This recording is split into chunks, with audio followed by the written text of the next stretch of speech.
तो पार्ट 42 की शुरुआत वहीं से होती है जहां पिछला एपिसोड खत्म हुआ था। म्योंग दोही का भेजा हुआ इनहेरिटेंस ट्रांसफर पेपर्स देखकर काफी गुस्सा होता है, जिससे हमें समझ आता है कि इसके अपने डैड के साथ कुछ खास बनती नहीं थी। तो वो अपना दूसरा फोन देखने लगता है, तभी उसके डैड यहाँ पर पहुंच जाते हैं। म्योंग को दूसरा फोन यूज करता हुआ देखकर पूछते हैं, तुमने अभी तक उन लड़कियों के मैटर को सॉर्ट आउट नहीं किया। अब उनकी बातें सुन तो म्योंग भी घबरा जाता है और नर्वसली कहता है कि हाँ कर लिया। देन वो अपने दोनों फोन्स को पॉकेट में रख लेता है। डैड से पूछता है क्या मैं अभी जा सकता हूँ। इससे पहले नोसु कुछ कहता है, उसकी मॉम आ जाती है जो उसे कहती है कि खाना रेडी है तो खा कर जाना। इसलिए म्योंग उनके साथ चला जाता है। वहीं तरह में बटलर को दिखाया जाता है जो कि गोवन की हिस्ट्री बुक को पढ़कर काफी इमोशनल होता है। वो याद करता है जब उसने गोवन से पूछा था कि कल फुल मून नाइट होने वाली है, लेकिन कल क्या होगा अगर समंदर में जाने के बाद भी आपका टैटू वापस नहीं आया तो क्या होगा। गोवन कहता है अगर ऐसा हुआ तो दोही मेरे बिना अपने नॉर्मल लाइफ में वापस चली जाएगी और मैं हेल में ना खत्म होने वाली आग में जलने के लिए कैद हो जाऊंगा। ये बात गोवन ने हंसते हुए कही थी और बटलर ये सुनकर काफी सैड होता है। Coming back to present, Butler Gowan के पुराने फोटोज को देखकर काफी इमोशनल होता है। कहता है कि डायरेक्टर गोवन अपने मौत के सामने होने पर भी स्ट्रॉन्ग बनने का प्रिटेंड करते हैं। ये बोलकर वो तो काफी सैड होता है। फिर वो अपने इमोशंस को कंट्रोल करके कहता है कि नहीं, मुझे नहीं रोना चाहिए। जब वो ऐसे सिचुएशन में भी इतने स्ट्रॉन्ग है तो मुझे भी स्ट्रॉन्ग रहना पड़ेगा। पर जैसे ही उसकी नजर अपने साइड में पड़ती है, वहाँ पर तो गायंग होती है जिसने उसकी सारी बातें सुन ली थी। तो बटलर उसके सामने थोड़ा नाटक करने लग जाता है और थोड़ा टॉपिक को डाइवर्ट करते हुए कहता है कि तुम कब आई, मैंने तो तुम्हारी पैरों की आवाज तक नहीं सुनी। गायंग तो सीधे उसकी ओर तलवार करके पूछती है कि मुझसे फिर से झूठ बोलने की कोशिश मत करना, डायरेक्टर गोवन को क्या होने वाला है। बटलर कहता है कुछ भी तो नहीं, वो तो ठीक है। गायंग पूछती है वो मेरा परफॉर्मेंस देखने आएंगे ना। बटलर कहता है हाँ जरूर आएंगे। गायंग पूछती है सच में ना वो आएंगे। बटलर तो खुद ही इमोशनल हो जाता है, कहता है चाहे कुछ भी हो जाए वो जरूर लौटेंगे। बटलर को रोता हुआ देखकर गायंग समझ जाती है कुछ तो गड़बड़ है, इसलिए वो बटलर से बात निकलवा ही लेती है। गायंग को जैसे ही सच पता चलता है वो तो काफी ज्यादा इमोशनल हो जाती है और यहाँ से काफी गुस्से में निकल जाती है। वहीं बटलर उसे कंसोल करते रह जाता है कि कुछ नहीं होगा, हमारे डायरेक्टर गुआन और उनका टैटू वापस आ जाएंगे। इधर पुलिस स्टेशन में डिटेक्टिव एंड ऑफिसर्स किलर के केस को इन्वेस्टिगेट कर रहे थे कि आखिर किलर को किसने मारा होगा। ये लोग स्टार्टिंग से डॉट्स कनेक्ट करते हुए आते हैं। पहले इस किलर ने गोवन के सीने में चाकू मारा और अब इस किलर को ही किसी ने जलकर मरने के बाद सीने में चाकू मारा। ये दोनों ही बात कोइंसिडेंट नहीं हो सकती। डिटेक्टिव पूछता है कि जब गोवन पर अटैक हुआ था क्या वो चाकू मिला था। ऑफिसर बताता है कि हमने चारों ओर देखा था लेकिन वो चाकू नहीं था। तभी गोवन आ जाता है, कहता है कि ये कोइंसिडेंट नहीं है, इस किलर के पीछे इन सारे अटैक्स का असली कल्प्रिट छुपा हुआ है। देन वो उन्हें उस नाइफ के बारे में भी बताता है कि जिस चाकू से इस किलर ने मुझ पर अटैक किया था और इस किलर के सीने में जो चाकू मारा गया है वो दोनों एक ही है। आपको लग रहा होगा कि मेरे पास इस किलर को मारने के रीजंस थे, पर मैंने नहीं मारा, मैं घर पे दोही के साथ था। आप चाहे तो सीसीटीवी फुटेज चेक कर सकते हो। डिटेक्टिव कहते हैं कि हमें आप पर डाउट नहीं है, इसीलिए आपको बताने की जरूरत नहीं है। गोवन कहता नहीं, मैं बस यही बात क्लियर करना चाहता था। गोवन ने यहाँ आकर इसीलिए ये सब कुछ कहा क्योंकि उसे डाउट था कि अगर आज रात वो टैटू ट्रांसफर नहीं हुआ तो वो इस दुनिया से गायब हो जाएगा और उसके गायब होते ही पुलिस वाले बिना सोचे समझे गोवन को ही असली कल्प्रिट मान लेंगे और उससे दोही का नाम खराब होगा। इसीलिए गोवन कहता है कि मुझे लगता है कि वो असली कल्प्रिट इस चाकू से मुझे वार्निंग देना चाहता था, जिसकी मुझे कोई फिक्र नहीं है, पर अगर वार्निंग दोही के लिए था तो उसकी जान को दोबारा खतरा हो सकता है। इसीलिए मुझे आप लोगों से एक फेवर चाहिए कि अगर मैं ना रहूं तो दोही को प्रोटेक्ट करिएगा। देन सीन शिफ्ट होता है दोही पर, जो कि आज के दिन का प्लानिंग कर रही थी कि उन्हें सोक्चो में जाकर कहां घूमना है और क्या करना है। वो इंटरनेट पर सोक्चो के सारे बेस्ट जगहों के बारे में सर्च करती है, जहाँ से वो पहले केबल कार्स की राइड, देन वहाँ पे थोड़ा घूमने फिरने के बाद डिनर का प्लान बनाती है। गोवन अभी तक आया नहीं था, इसलिए वो थोड़े अच्छे होटल्स वगैरह बुक करने लग जाती है। तभी उसे गायंग की कॉल आती है जो उसे कहती है कि हमें कुछ बात करनी होगी। ये बोलकर वो उसे बाहर बुलाती है, जहाँ उससे पूछती है कि क्या तुम डायरेक्टर गोवन को टैटू ट्रांसफर करने जा रही हो। दोही कहती है हाँ। गायंग पूछती है क्या तुम चाहती है कि उन्हें उनकी पावर्स वापस मिल जाए। दोही कहती है हाँ चाहती हूँ। तो गायंग पूछती है कि फिर तुम उनके लिए क्या कर सकती हो अगर ये काम नहीं किया तो। दोही पूछती है आखिर तुम कहना क्या चाहती हो। तो गायंग कहती है कि अगर तुम्हारे समंदर में कूदने के बाद भी टैटू डायरेक्टर गोवन के पास वापस नहीं लौटा तो तुम क्या करोगी। दोही उसे कंफ्यूजन के साथ देखने लग जाती है। तो गायंग कहती है कि क्या तुम्हें डायरेक्टर गोवन ने कहा है कि ऐसा करने से कंफर्म ये टैटू उनके पास लौट जाएगा। दोही के पास इसका कोई जवाब नहीं होता। गायंग उसे बता देती है कि डायरेक्टर गोवन तुम्हारी वजह से मर जाएंगे अगर आज रात वो टैटू उनके पास वापस नहीं आया तो। जो सुन दोही शॉक्ड होती है। गायंग कहती है कि पर अगर तुम मर गई तो टैटू अपने आप डायरेक्टर गोवन के पास चला जाएगा। दोही को तो कुछ समझ नहीं आ रहा था कि वो उसकी बात पर भरोसा करे या नहीं, पर ये लड़की तो आगे हद कर देती है। दोही को सीधा जहर की बोतल पकड़ाते हुए कहती है कि मैं तुमसे रिक्वेस्ट करती हूँ कि प्लीज डायरेक्टर गोवन को बचा लो। ये तो पूरा मतलब कुछ भी वाला मोमेंट हो गया। वहीं दोही तो उसकी बात सुनकर टोटल शॉक्ड रह गई थी, पर तभी वहाँ पर गोवन पहुंच जाता है और गायंग से पूछता है कि तुम यहाँ क्या कर रही हो। पर दोही तो गोवन से पूछने लग जाती कि क्या ये सच है कि अगर आज रात हमारा ये टैटू ट्रांसफर फेल हो गया तो तुम मर जाओगे। अब ये सुन गोवन को गायंग पर बहुत गुस्सा आता है, पर गायंग कहती कि मैंने तो बस इसे सच बताया। पर गोवन कहता है कि ये बकवास कर रही है, इसकी बातों पर ध्यान देने की जरूरत नहीं है। ये कहकर वो दोही को ले जाने लगता है, पर दोही उससे अपना हाथ छुड़ा लेती है, पूछती कि मुझे सच बताओ। पर गोवन उसे कोई जवाब नहीं दे पाता। पर ये पागल गायंग कहती है बताया ना कि जब तुम मरोगी तभी वो जिंदा रहेंगे। जो सुन गोवन तो गायंग पर चिल्लाकर उसे चुप रहने के लिए कहता है, पर दोही अब इससे काफी कंफ्यूज हो जाती है, इसीलिए वो यहाँ से अकेली चली जाती है। गोवन उसके पीछे जाने लगता है तो गायंग उसे रोकते हुए कहती है कि मैं तो बस आपको बचा रही थी। लेकिन गोवन उसे डांटते हुए कहता है कि मैंने कहा था ना कि अपनी लाइन क्रॉस मत करना और अपनी इस ख्याल ख्याली दुनिया से बाहर निकलो, तुम मेरे लिए कोई मायने नहीं रखती। ये कहकर वो दोही के पीछे चला जाता है, पर दोही अपनी कार लेकर निकल जाती है। जहाँ कार में तो वो काफी ज्यादा कंफ्यूज होती है, लेकिन फिर उसे कल रात कुआन की बातें याद आती है। जब उसने पूछा था कि अगर कल दुनिया खत्म हो जाए तो वो क्या करना चाहेगी। उसे याद करके वो समझ जाती है कि गायंग ने जो कुछ भी कहा वो सच है, लेकिन वो इस बात को कंफर्म करने के लिए बटलर से पूछने के लिए चली जाती है, जहाँ बटलर भी उसे बता देता है कि ये सच है। डायरेक्टर गुआन को कल ही इस बारे में पता चला, जो सुन दोही काफी ज्यादा शॉक्ड एंड इमोशनल होती है। समझ आता है कि गुआन कल रात ऐसी बातें क्यों कर रहा था, और गुआन की कहीं दूर जाने की बात जो दोही को सपना लगा था वो गुआन ने उसे सच में कहा था। यही सब याद करते हुए वो हान रिवर के पास चली आती है, जहाँ पर वो गुआन के साथ उसकी पिछली बार की मेमोरीज को याद करती है। यहीं पर उन्होंने टैटू ट्रांसफर करने की कोशिश की थी जो फेल हो गई थी।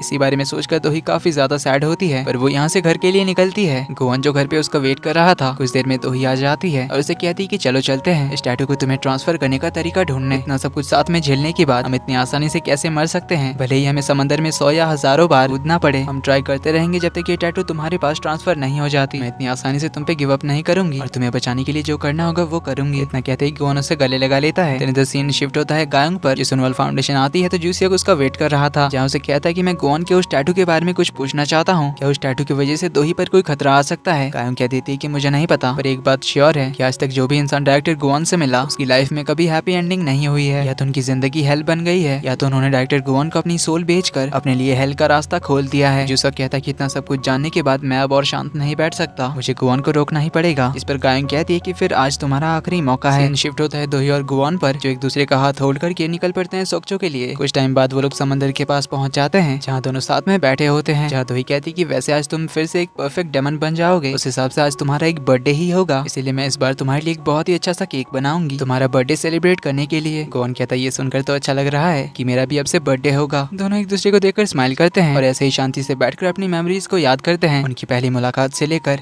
दोही को फर्स्ट टाइम बचाने के चक्कर में टैटू ट्रांसफर, फिर उनकी बॉडीगार्ड वाली डील से लेकर कॉन्ट्रैक्ट साइन करने तक, दोही का बिना सोचे समझे गुआन को गुंडों से बचाने से लेकर उनके कॉन्ट्रैक्ट मैरिज तक, एक दूसरे से प्यार होने से लेकर हर कदम पे एक दूसरे का साथ देने तक वो अपने हर मोमेंट को याद करते हैं। और इसी के साथ पार्ट 42 का एंड यहीं पर होता है। ये वीडियो पसंद आई तो वीडियो को लाइक कर देना, चैनल पर पहली बार आए हो तो do subscribe and hit the bell icon, ताकि आगे की एपिसोड्स आपसे मिस ना हो। जल्दी ही मिलते हैं अगले वीडियो में, तब तक के लिए take care and bye bye.